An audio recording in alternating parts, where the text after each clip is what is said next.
안녕하세요. 안나입니다.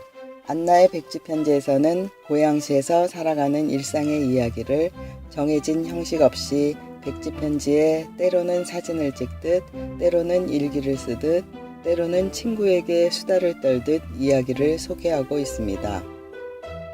제 팟캐스트는 한 달에 하나씩 만들어서 녹음을 하기 전에 이번 달에는 무슨 이야기를 할까 생각하면서 달력을 봅니다. 아이들을 키울 때나 집안에 이런저런 일들이 끊이지 않고 생길 때는 나를 돌아볼 시간도 없이 그저 숙제를 해결하듯 앞으로 달려가기만 했어요. 요즘은 시간적 여유가 생겨 이것저것 배우면서 사람들을 만나다 보니 하루하루의 삶이 확장되어 가는 것을 느낄 수 있습니다.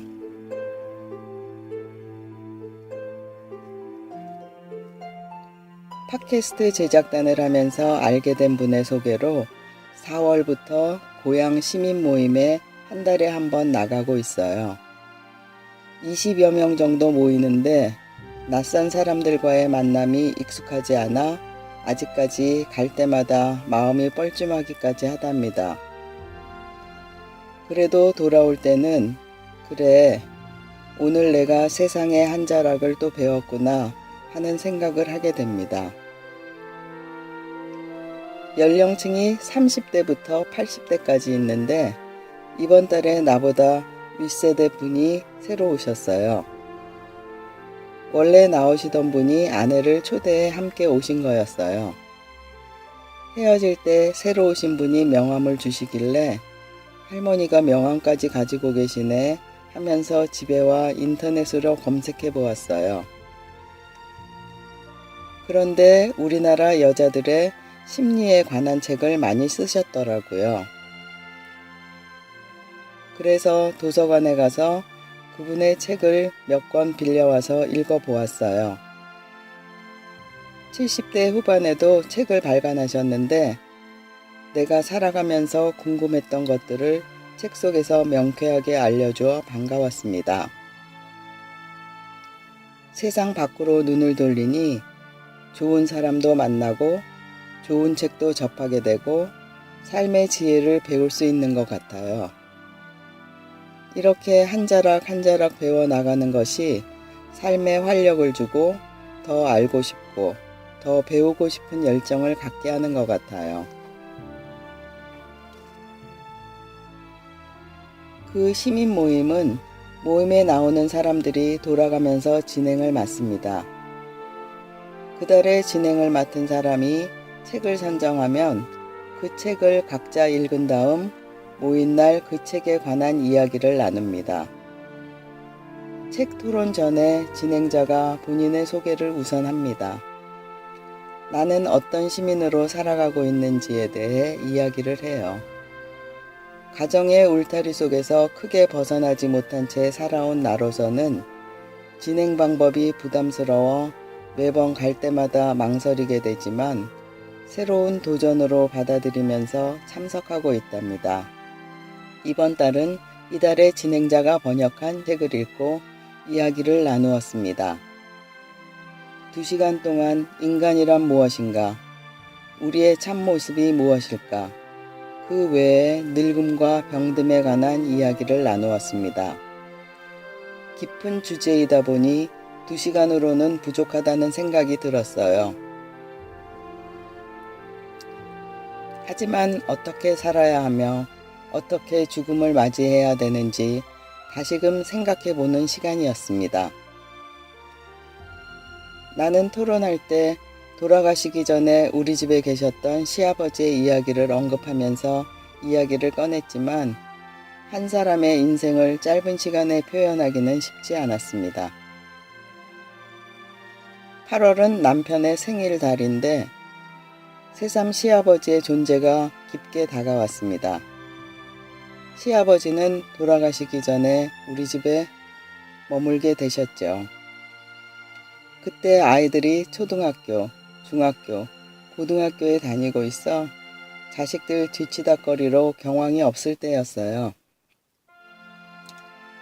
남편의 결정으로 시아버지가 오셨을 때 저는 수많은 감정들과 씨름을 해야만 했어요. 그래도 우선 우리 아이들에게 생명을 주신 분에 대한 예의는 지키겠다는 마음으로 그 시간을 보냈습니다.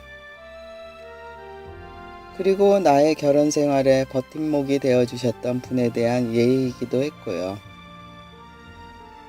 내가 낯선 시집에 들어갔을 때 누가 뭐래도 나를 믿어준 유일한 분이셨기에 그분과 단둘이 보내는 낮 시간이 그리 곤혹스럽지는 않았어요. 방바닥의 일정 구간을 빗자루로 쓰려고 하시면서 왜 이렇게 중공군이 많니 하실 때는 그분의 마음속에 숨겨두었던 전쟁의 공포를 느낄 수 있었어요. 사람이 죽음의 강을 건너기까지 참으로 여러 가지 방법이 있다는 것을 그때 새삼 알게 되었습니다. 시아버지는 6.25 때 20대 중반이었는데 전쟁으로 아버지를 잃고 10명이 넘는 식구들의 가장이 되어야 했습니다. 그러는 중에 군대에 가게 되었답니다. 그 시절 이야기를 둘이 있는 시간에 많이 하셨어요. 낙동강 전투에서 살아남은 이야기며 방공호를 팠는데 상사가 와서 비키라고 해서 파놓은 방공호를 빼앗겼는데 그곳으로 폭탄이 바로 떨어져 살아남은 이야기며 삶의 고비고비 속에서 살아남은 이야기를 자주 들려주셨어요. 듣고 있을 때는 마치 살아남는 것이 이기는 것이라는 이야기를 해주고 싶은 건 아닐까 하는 생각이 들기도 했어요. 대한민국 가장으로 살아가면서 느낀 삶의 무게를 풀어내는 것 같았습니다. 예전 젊은 날 우리 가족이 남편의 직장관계로 미국에 가 있는 동안 시아버지가 보내주신 편지들은 책으로 엮을 만큼 많은 양이었어요. 우리들이 보낸 편지는 번호와 줄을 치면서 읽은 후 정성껏 답장을 보내주신 것이었다는 걸 훗날 알게 되었어요. 요즘 내가 그 시절 그분의 나이가 되고 보니 무심코 받았던 편지 한 장 한 장이 우리 가족을 위한 기도였다는 것을 새삼 느끼게 됩니다. 그분이 전쟁 때 살아남았기에 남편이 태어날 수 있었고 또 나를 만나 새 아이가 태어났으니 그 무게가 새삼 크게 느껴집니다. 한 사람 한 사람의 일생이 참 깊고 오묘하다는 생각이 드네요. 죽음의 강을 건너기 전에 그동안 지고왔던 삶의 무게를 그런 방법으로 풀고 가신 그분의 삶도 되돌아보면 참 다행이었다는 생각이 듭니다. 저 역시 그때 힘든 시간을 보냈지만 그 시간을 겪어보지 않은 것보다 겪은 것이 제 삶의 자양분이 된 것 같고요.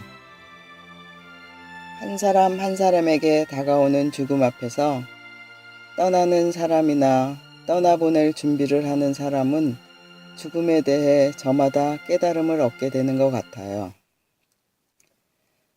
부모님을 모두 떠나보내고 나니 살아서는 길러주시고 돌아가신 후에는 깨우침을 주신다는 생각이 듭니다. 그리움을 남겨주고 가신 부모님을 생각하니 더욱 그리워집니다. 우리는 마침표 하나를 찍기 위해 저마다의 여정을 몸부림치며 살아가나 봅니다. 결국 한 번은 찍어야 할 마지막이 있다는 것. 다음 문장은 그 뜨거운 시면부터다. 라는 황규관 시인의 시가 가슴에 와 닿습니다. 부모님들이 찍고 가신 마침표 뒤에 다음 문장의 마침표가 기다리고 있네요. 지금까지 안나의 백지편지 9번째 이야기였습니다.